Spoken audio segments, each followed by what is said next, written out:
We're going to work on finding X and Y intercepts. An intercept is a point at which a graph crosses one of our axes.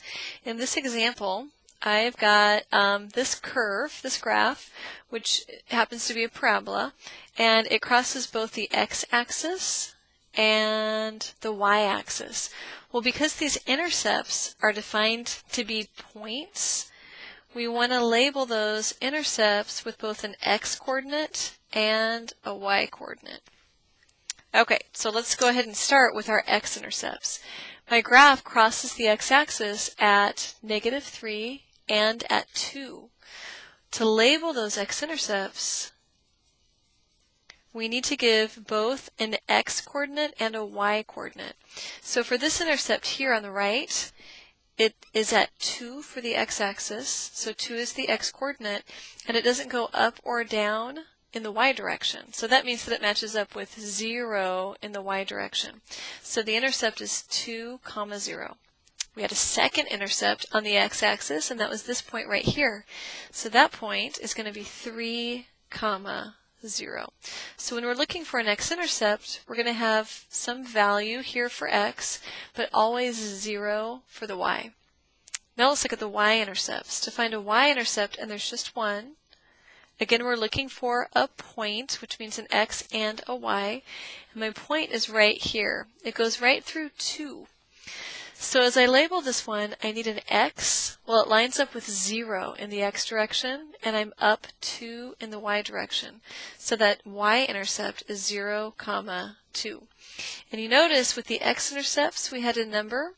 It was non-zero. It could have been 0, but we have something in there for x, but we always have 0 in for y. If we're looking for a y-intercept, we're looking for the number that replaces the y-coordinate. But in our y-intercepts, our x-coordinate is always 0. So if you can kind of keep that in mind, it's really going to help you keep your intercepts straight. Okay, so let's look at, this time, an equation. So for this equation, we'll take 2x plus 6y equals 12. I'm going to look for both of my intercepts. When I'm looking for an x-intercept, and I'm going to do this with a t-table, so it's really consistent with what we've done before. When I'm looking for an x-intercept, I'm going to find x when y is 0. So as soon as I let y be 0, I know that I'm looking for an x-intercept. Well, to solve this, I'm just going to plug 0 into my equation for y.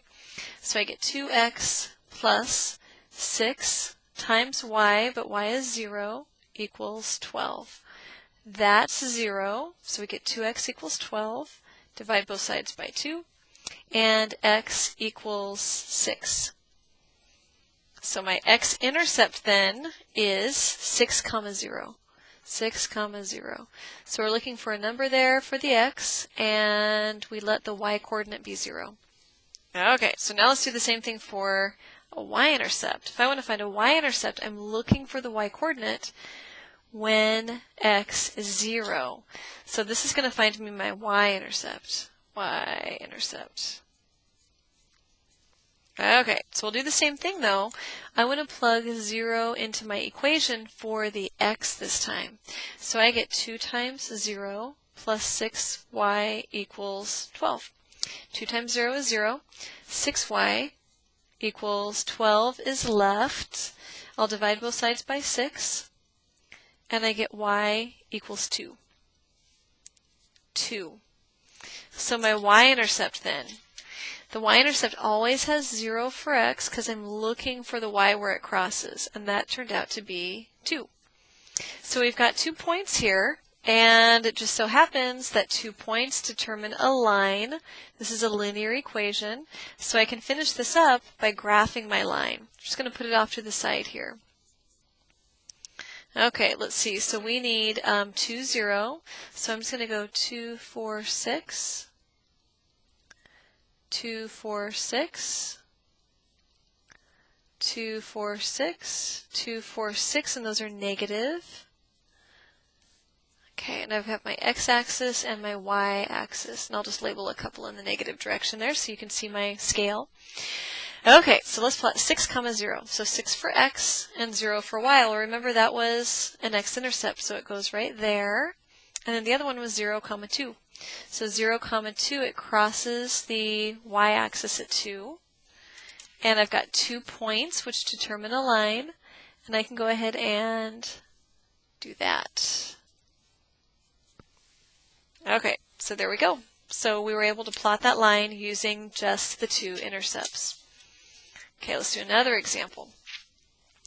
For example, let's take a look at 3/4 x equals y. Okay, so for this one, I'm going to go ahead and set up my t-table. And I can start by either finding the x-intercept or the y-intercept. If I let x be 0, that means I'm going to choose y, I'm going to figure out what that is, which means I'm looking for a y-intercept since I'm looking for the y value. So I'm going to start there. If I'm looking for my y-intercept, I'm going to plug a 0 into my equation for the x. So 3/4 times 0 equals y. 3/4 times 0 is 0.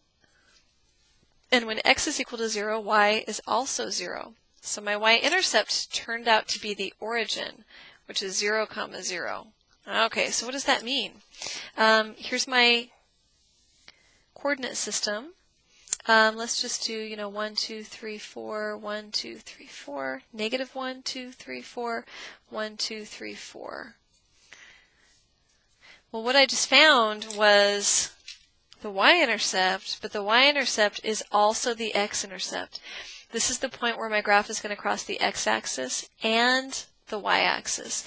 So this is the x-intercept and the y-intercept. So I don't have a second intercept, which means I need to find myself a second point because I can't create a line just from that single point. So I'm done with the intercepts. To find a second point, I notice that I have a fraction here. To make this nice, I can let x equal 4. That'll cancel that denominator. So if I let x be 4, let's bring it over here and do our work. Then I get 3/4 times 4, put that over 1 so you can keep it straight, equals y. The 4's cancel. I get 3/1, which is 3. So 3 equals y. So when x is 4, y is 3. So let's plot that second point. Let's see, 4, 3. So 1, 2, 3, 4, 1, 2, 3. I'm going to line those up, and I end up with a point that's right here. 2 points determine a line, so as long as my math was good, and I think it was, I can go ahead and connect the dots, showing all of the solutions, not just those 2. Both of those points, remember, are solutions. So now I drew a line through all of my solutions with just a single intercept.